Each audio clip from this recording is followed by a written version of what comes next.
नमस्कार, मैं हूँ प्रीति सिंह, आपकी दोस्त और आपकी होस्ट। मैं स्वागत करती हूँ आप सभी का आपके अपने शो आप बीती विद प्रीति सिंह पर। और आज के इस खास कार्यक्रम में हमारे साथ एक बेहद खास मेहमान है आकाश की अग्रवाल, जो कि पेशे से एक डिज़ाइनर है और साथ में LGBTQ राइट सोशल एक्टिविस्ट भी हैं। आज के इस कार्यक्रम में हम बात करेंगे प्राइड मंथ, इसके महत्व और इसकी जर्नी के बारे में।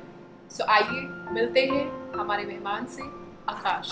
Thank you Preeti, thank you for inviting me and congratulations. ये जो तुम्हारी ये जो पहल है, इट्स अमेजिंग। किसी को इतना पास से जानते हो और इसको देखो कुछ इतना बड़ा काम करते हुए, बहुत अच्छा लगता है। Thank you so much Akash. मैं आपको इतने लंबे समय से जानती हूँ। You have been an amazing activist, जो आप लड़ते रहे हो अपने लिए और अपने लोगों के लिए। So thank you for thank you, pleasure. So Akash, जैसे आपको पता ही है कि जून का महीना ही प्राइड मंथ कहलाता है, right? So how do you see it? Like pride है क्या, प्राइड मंथ क्या है? What is the difference between these two things? या सो जून का महीना मेरे लिए प्राइड मंथ और बर्थडे मंथ दोनों हो जाता है। So I feel like very I really celebrated enough. But see, the idea of pride month का ये है कि 1970 के आसपास एक स्टोन वॉल राइट्स हुए अमेरिका के अंदर, जिसमें बहुत से समलैंगिक लोगों को टारगेट किया गया, अटैक किया गया। उसी हादसे के बाद से प्राइड मंथ का कल्चर शुरू हुआ, जो कि अमेरिका में और जैसे कि हम कहते हैं कि बहुत से पश्चिमी देशों में इसके बारे में बातचीत शुरू हुई।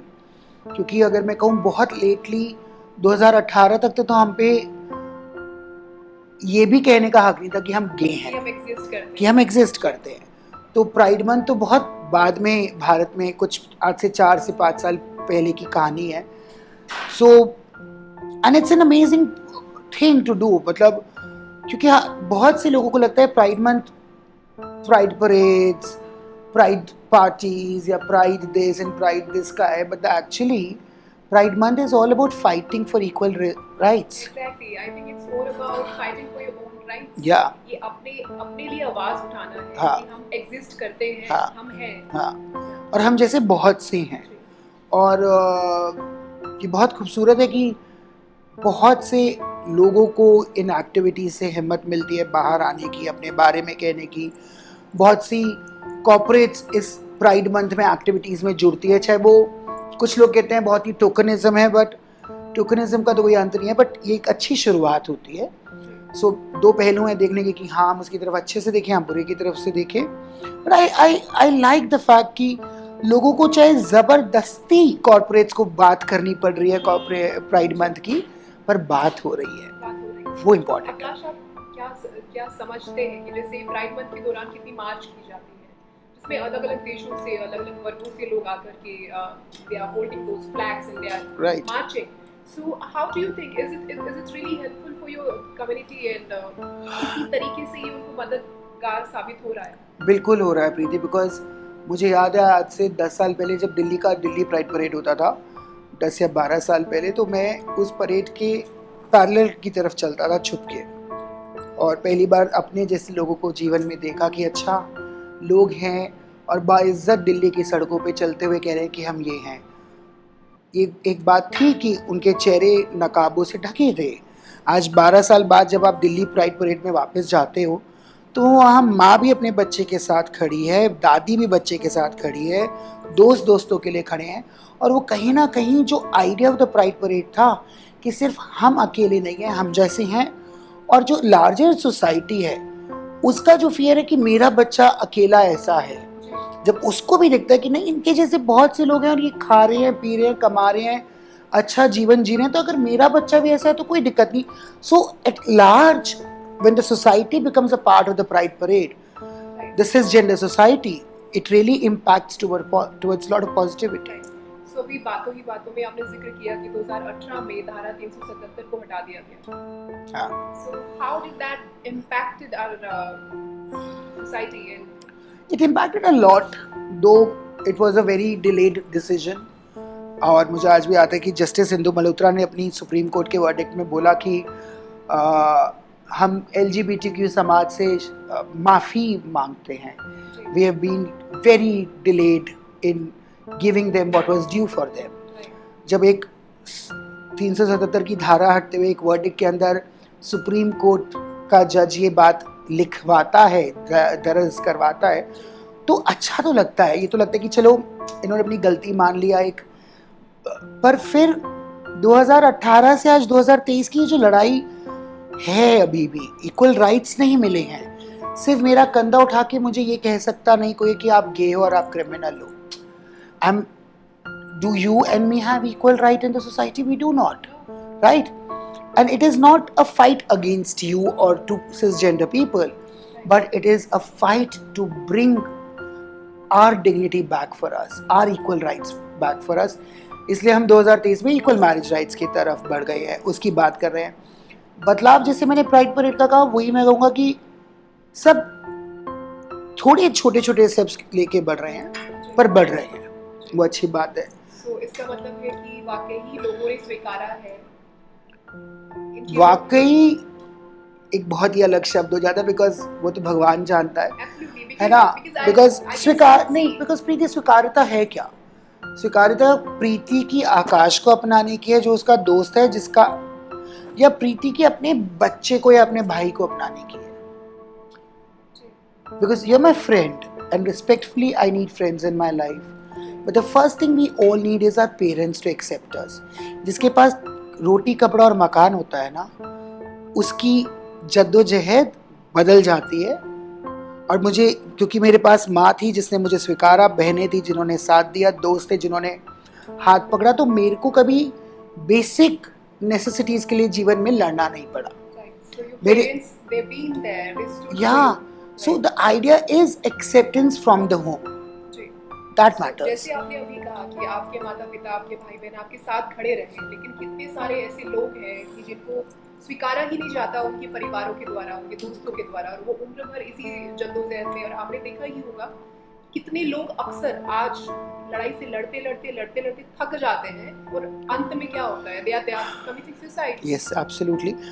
Because जब आप एक 14 साल के बच्चे को बोलते हो कि अरे आप गे हो और आप गलत हो, तो या तो वो घर छोड़ के चला जाता है या वो ज़िंदगी ख़त्म कर लेता है, राइट.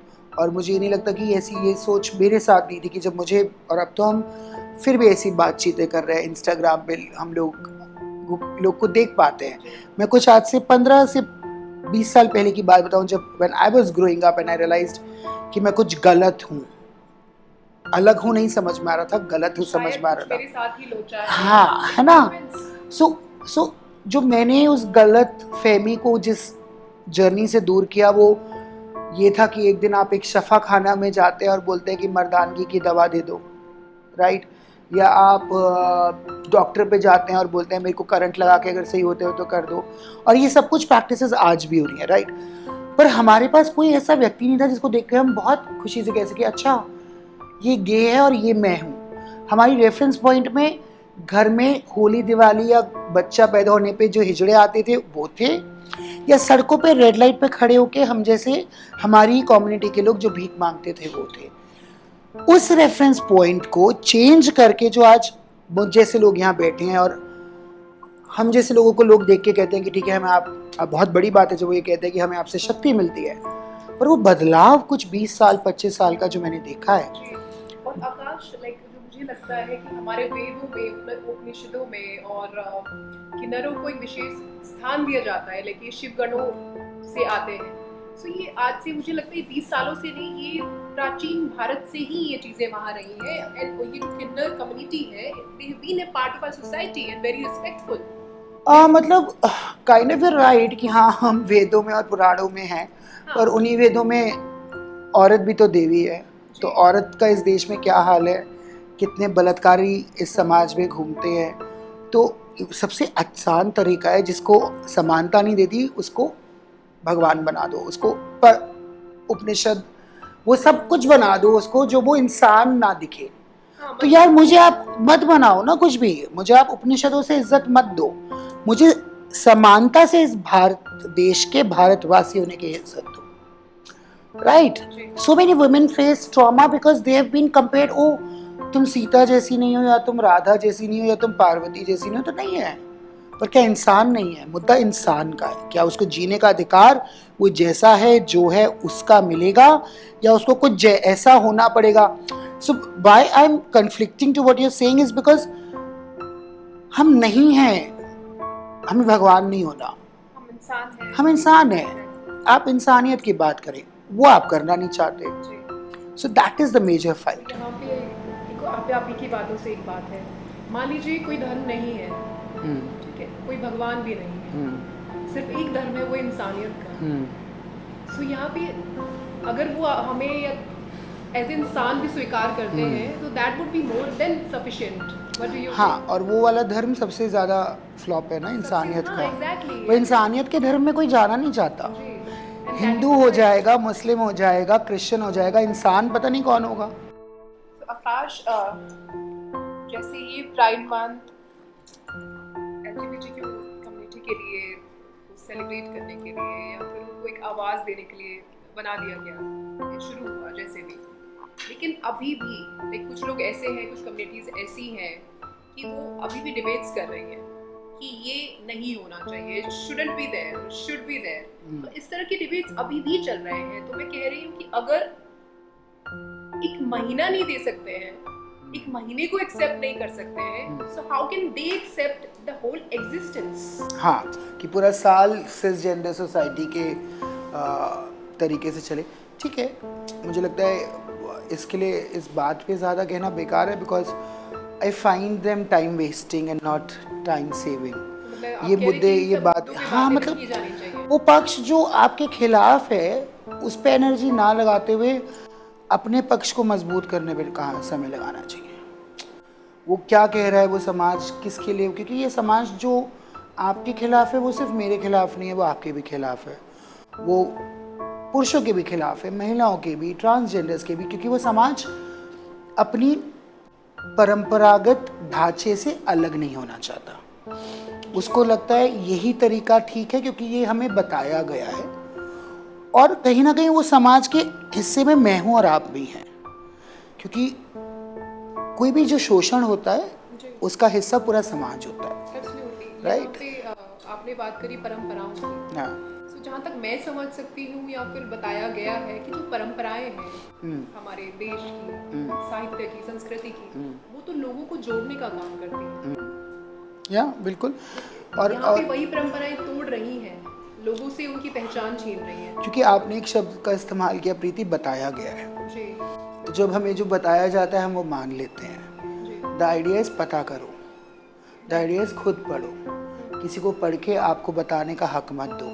अपने ग्रंथ खुद उठा के रोज पढ़ो, लिखो, देखो गीता में, गुरु नानक की कहानी में या कुरान में क्या लिखा है.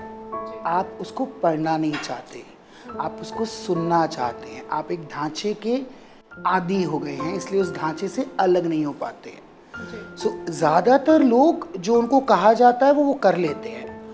हम जैसे लोग जो कहा जाता है नहीं कर पाते हैं, और इसलिए हम we fall out of the box. Right. So that is why it becomes more of issue कि यार समाज का इतना बड़ा तबका ये कर रहा है और ये चार नहीं कर रहे, क्योंकि ये चार अपने तरीके से जीने का हक रखते हैं और उसको जीना चाहते हैं. और वो उस समाज के उस हिस्से को खलता है जो कहीं ना कहीं अपने अधिकारों से खुद ही वंचित होता है और ना उसके लिए लड़ पाता है, ना वो उसमें जज्बा होता है, ना उसमें वो मैं कहूँ उसमें वो इमोशन ही नहीं होता अंडरस्टैंड करने का कि यार अगर मैं इसके लिए खड़ा होऊंगा तो ये मेरे लिए खड़ा होगा और हम सब एक दूसरे के लिए खड़े होंगे. राइट. उसको लगता है कि नहीं, चुप रहना ही ठीक है या चुप कर देना ठीक है. बात ऐसी है कि अपनी आप बीती कहनी ज़रूरी है. राइट. और बहुत से लोग वो नहीं कह पाते क्योंकि वो समाज की शर्म से डरते हैं. जैसे आपने बात करी आप बीती की, तो जब कुछ अपनी आप बीती कहना चाहेंगे अपने दर्शकों से, अपने लोगों से, अपनी कम्युनिटी के लोगों से, कि कुछ ऐसा कुछ आपके साथ हुआ जो आज तक आपको हॉन्ट करता है, ट्रिगर करता है, जिससे आप उबर नहीं पा रहे हैं, कोई ऐसी कहानी आप साझा करना चाहेंगे हमारे साथ? सी हुआ बहुत कुछ है और मुझे लगता है कि सिर्फ मेरे साथ नहीं, सबके साथ किसी कुछ के ना, साथ हर होता है। तुम्हारी अपनी कहानी है, मेरी शायद अपनी आपकी कहानी है। उस कहानी से शायद कुछ लोग जो आपको देख रहे हैं इस वक्त, वो मोटिवेट हो पाए, उनको आशा मिल पाए, होप मिल पाए। So I tell you, 2000 what was the year, it must be 2002 या 3, जब मैं कुछ 7th 8th क्लास में था, I was admitted in an hospital. और उस हॉस्पिटल में मेरे साथ यौन शोषण हुआ और मैं कुछ 12-13 या कुछ ऐसी साल की उम्र थी मेरी, और मुझे पता भी नहीं लगा कि मेरे साथ जो हो रहा है वो क्या था, समझ रहे हो। और वो आज भी मुझे इसलिए खलता है क्योंकि सिर्फ ये नहीं कि मेरे साथ वो हीनस क्राइम हुआ, पर इसलिए कि उसको रोका जा सकता था। और उसको ऐसे रोका जा सकता था कि जब हम अपनी लड़कियों को कहते हैं कि इसके ऊपर नज़र रखो, छोटी है, या इसके ऊपर नज़र रखो, ये बड़ी है, कहीं ना कहीं हम अपने लड़कों को कहते हैं कि इसको जाने दो, क्या हो गया, 8-10 साल का हो तो गया, इसका क्या है, ये तो घूम लेगा फिर लेगा, राइट। तो हम बच्चों में जब बच्चों को बड़ा कर रहे होते हैं तो किसी के ऊपर तो ओवर पोजेसिवली अटेंशन दे देते हैं और उसको उस पोजेसिवनेस से बांध देते हैं, और कुछ को इतना खुला छोड़ देते हैं कि उनके जीवन में क्या बीत जाएगा उसका एहसास नहीं हो पाता। एक लड़के को आप कहते हो हाँ ये 10 साल की उम्र से ठीक है, जाओ जियो, वो फ्रीडम समानता से दोनों को मिलनी चाहिए।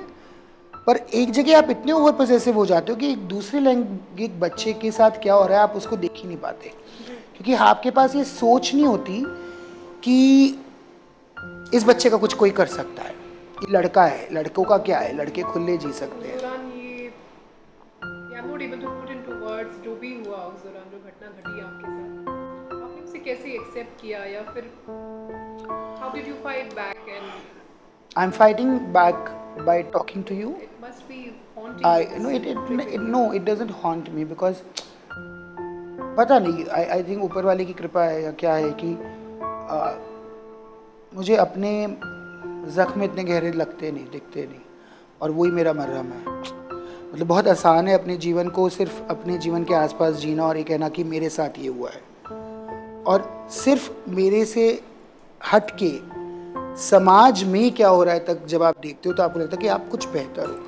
मेरा यौन शोषण होना बहुत गलत था, बट शायद किसी का यौन शोषण के बाद हत्या कर देना और भी गलत होता है। वहाँ पर वो नहीं हो सकता था, और शायद कुछ लोग वहाँ पे वो ढाल बन के, वो शील्ड बन के खड़े हो सकते थे, शायद आपको बचा लिया जा सकता था। और आजकल भी, आज के दौर में भी, आज के वक्त में भी कितनी घटनाएं हो रही हैं। अभी रिसेंटली साक्षी एक लड़की थी, उसकी हत्या कर दी गई। और सबसे बड़ी बात है कि जब हम बात करते हैं तो मुझे लोग कहते हैं कि आप क्यों बोलते हो, आप क्या हो, इट्स अ पर्सनल मैटर। वाकई में बात तो यही है कि it is my personal life, हूँ आई एम, पर बात करनी पड़ती है ताकि जो मेरे साथ हुआ वो किसी और के साथ ना हो, या जो मेरे जैसों के साथ हो रहा है वो होना बंद हो जाए, या जो आने वाली पीढ़ी है उसको हम वो तो दे सकें जो हमें नहीं मिला, हम उनके लिए आवाज़ उठा सकें। I see it coming. I see people changing. I see people being little sensitive. देखिए भारत में आपके पास बिजली, पंखा, एसी है, और तो अभी भी आज वो गांव खेड़ा है जहाँ पीने का पानी तक नहीं है। तो ऐसा तो है नहीं कि वो बदलाव समानता से हर जगह पहुँचने वाला है। इसलिए हम आज जो बात कर रहे हैं, because now we have a medium, कि हमने जो आज बात की वो दूर तक जा सकती है। हमारे पास तो मीडियम में माध्यम है कि आपकी बातें, आपकी एक्सपीरियंसेस, अनुभव वो लोग सुन सकते हैं और वो जान सकते हैं कैसे फाइट करना चाहिए, कैसे स्टैंड लेना चाहिए। बिकॉज ये होना एक शर्मनाक चीज बनाई जा सकती है, चाहे वो कोई पढ़ी लिखी घर परिवार के लोग हों, चाहे एक अनपढ़ का घर परिवार लोग हों, और साथ ही साथ उसे एक आसान और नॉर्मल चीज भी बना दिया जा सकता है। हाँ, जैसे वहाँ पे लड़कियां हैं, लड़के हैं, वैसे ही it's about how you take it. It's about you love your child or you love the society which is going to harass your child more. So आकाश, कितना कुछ आपके साथ आज तक घटा होगा, बीता होगा, हर किसी के साथ ही बीतती है। कुछ ऐसा आप कहना चाहेंगे out of your journey, out of your experiences, जो आप सब अभी फिलहाल आपको देख रहे हैं, कैसे वो उस चीज़ से लड़ के कैसे फाइट बैक कर सकते हैं या फिर गिव अप ना करें? Would you like to convey a message to our audience? I don't know message क्या होगा, मतलब मुझे शायद शब्द नहीं है कहने के लिए कि उनको अपना जीवन कैसा जीना चाहिए, पर हाँ अपने लिए तो सब खड़े होते हैं, अपनों के लिए खड़े होना शुरू करो. The idea is to create a larger friend, larger society, which is going to stand for each other, and that makes sense to me. When I started my journey as a designer, I started doing shows for female feticide, marital rape, बहुत से ऐसे मुद्दों पे बात की जो शायद directly मुझसे नहीं जुड़े थे, बट मेरी बहुत सी दोस्तों से जुड़े थे. बिल्कुल. Right. I could see मैं कितने आपके शोज का हिस्सा रहती थी. तो जब मैं आपकी बात कर रहा हूँ तो आप कब तक रुकोगे, मेरी बात नहीं करोगे? कभी तो या तो जिंदा दिली से मेरी तरफ आ जाओगे या शर्म से मेरी तरफ आ जाओगे, पर आ जाओगे. So it is about being a hand in the hand of a victim, not being a victim and seeking hands. दूसरों का सहारा बनना शुरू करो, मज़ा आता है. आकाश, आज इस वक्त में आप एक मुकाम पर हैं, एक नाम बना चुके हैं, ठीक है. So how do you see, like क्या ये नज़रिया लोगों का आपके प्रति बदला है after this accomplishment and the name? Oh, nothing. Homophobia exists everywhere, on every ladder Do you of still society. suffer? Yes, I do. I'm walking in this restaurant and somebody can feel excited to see how I look. And then see, हम लोग सुबह से लेके रात तक बहुत से लोगों से मिलते हैं, बहुत से तबके के लोगों से मिलते हैं, बहुत सी जगहों पे जाते हैं. जी. और हर जगह कोई ना कोई अपनी आंखों से मुस्कुराते हुए हम पे हंस रहा होता है. जी. कोई ना कोई किसी और को एक कोनी मार के बता रहा होता है कि मैं कौन हूँ, और कोई ना कोई ज़बान से कड़वे शब्दों से बताता है कि तुम गलत हो. ये तो होता है, ये आज भी होता है. तो ये कुछ इस तरह से है कि जैसे नॉर्मल कोई लड़का है, लड़की है, वो एक मुकाम हासिल कर लेते हैं तो लोगों का नज़रिया बदल जाता है उनके प्रति. बट ये LGBTQ कम्युनिटी के जो मेंबर्स हैं उनके साथ ऐसा नहीं होता कि वो किसी भी मुकाम पे पहुंच जाएं, फिर भी वो आंखें उनको उसी तरह से चुभ रही होंगी, देख रही होंगी. मैं वहाँ नहीं जाऊँगा जहाँ आप गए किया और आपने कहा कि लड़का और लड़कियों के साथ ही नहीं होता. शायद उनके अपने कुछ ना कुछ चीज़ें होंगी जिससे वो जूझते होंगे, उसका एक्सपीरियंस मुझे नहीं है, so I will not quote them. But वो वाली बात है कि बड़े से बड़ा तबका समलैंगिकता को नहीं अपनाता जी. अपने बच्चों को नहीं अपनाता, अपने समाज में वो लोग नहीं अपनाता जी. और वो पैसा और शिक्षा का उससे कोई लेना देना नहीं, इंसानियत और एम्पैथी का उससे लेना देना है. जी. Right. So you have empathy for another human, you would not do that. You are insensitive, you will do that. It is that simple. Also बहुत से लोगों को मुझे ना, but I don't hate what they do because I feel that is what they no.